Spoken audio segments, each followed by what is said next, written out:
I don't see a whole lot of difference in people on the left and the right anymore. I think we're all just like you said, we all are trying to just effectively accomplish the same thing, just in different ways. And it's really easy to get angry at somebody that's on the same level as you than somebody that you don't even know exists, which is like with these private equity companies and these people in the background that do all the, like the enemy that, so what's happened is going back to the zebra thing, what I think has happened is, like, especially in politics, the reason why Hillary Clinton can be against gay marriage and then for transgender kids in a very short period of my lifetime, and a whole bunch of other politicians with her, is that they're all just constantly rearranging their stripes so all the zebras look just alike, because as soon as one of them looks a little bit different, you know, like that's a great analogy. Like Tulsi Gabbard or whatever, I don't know, name. There's plenty of people besides. That's just the first one that comes to mind. That's like, you know, trying to be a Democrat and upholding most of what the Democratic Party would have wanted her to uphold up until very recently, but because she didn't rearrange her stripes, it's like, you're dead. But there's a whole bunch of more like her too that aren't even in politics anymore. But that's the way I see it now, is it's like all these people. And so, like, even with Big Donnie, you know, I wonder, like, yeah, Big Donnie. I just wonder, I just don't trust. It's kind of my Alex Jones syndrome, but it's like, no matter how cool somebody seems like that, I think, like, man, does him and Hillary really still chill? Like, they're probably smoking a fat joint right now, just laughing. I don't know. Like, you just don't really know. You don't really know. You have to see what you see, and you have to take it in and just hope that somehow you have the discernment to know what's true or not. But you really just don't. I mean, even with me, man, so much crazy stuff that gets said and done, and I just don't even. When things come out about me that aren't true, I just don't even reply or acknowledge them anymore. I just let them exist in their own little space and be part of it. And I've just decided that, again, we're just in this crazy thing where all this stuff happens, and it's just, I don't know. The problem is so many people that don't do that. They're not aware of how much influence is being peddled onto them, how much their mind and their opinion is being affected by this nonsense on social media, by bots and by all these different things. What you said about the zebras and the stripes is so fucking perfect. One of my favorite clips is Hillary Clinton when she was running. I think it was 2012. It might have been. When did he first become president? 2008, right? Obama? Yeah. It might have been 2008. But she was running, and she was more MAGA than MAGA. Mm-hmm. She was talking about the border and about people coming over here. If you want to stay, you get a stiff fine. And if you've done anything illegal, you get exported, no questions asked. And listen to this. Give me this full volume from the beginning. Wait till you hear this. This is wild. So I think we got to have tough conditions. Tell people to come out of the shadows. If they've committed a crime, deport them. No questions asked. They're gone. If they've been working and are law-abiding, we should say, here are the conditions for you staying. You have to pay a stiff fine because you came here illegally. You have to pay back taxes, and you have to try to learn English, and you have to wait in line. You have Trump, like... You have to wait in line. That's so MAGA. I mean... But it just proves the point that none of that really means...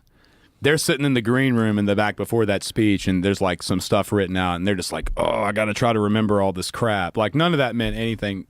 You know, like, none of that. I don't think she even believed when she said it back then. In other words, it's all just she thought it was what the country wanted to hear. That's all it is. Yeah. It's all focus group shit. It's all what the country wants to hear and what the party agrees upon, what the zebras all agree on.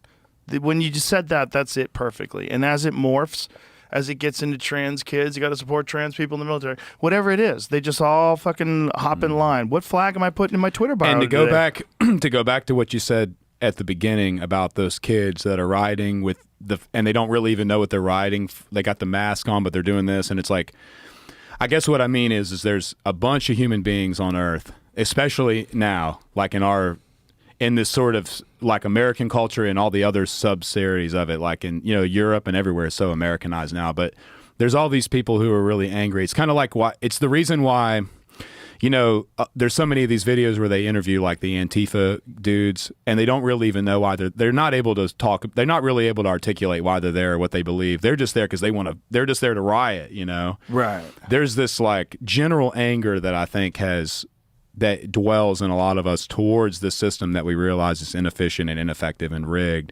but it's just too complex, at least individually and through the means of the internet, for us to identify who our enemies really are. And so instead it's like, let's go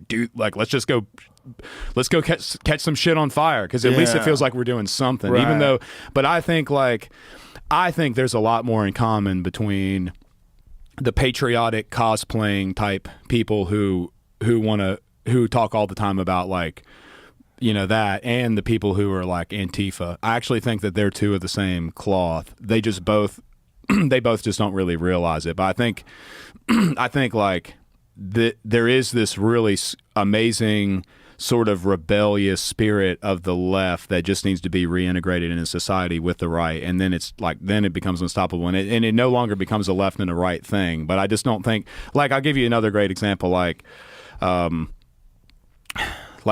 when I was younger, I'd go to some of these protests in D.C. and stuff, and I would always stay at George Washington University with these kids, and we were all in our early 20s probably, and we're all very like, at that point there wasn't any like real political identity to it. I don't think those people would have called themselves left back then, but you better believe most of them ended up going to all the Black Bloc and the Antifa and the Black Lives Matter and every other protest there was, just because they wanted to go protest. They just are like, you know, like it's Fun. it's a thing of like rebelling against the system. It doesn't you're really part of the machine. It doesn't really matter what part of the system it is, or if it really even makes any sense. You just know that's it's like I think and that's what I mean, is through the means of the internet. I don't think we'll ever be able to organize all those people together in a way that's productive, but I do think in real life we can. I think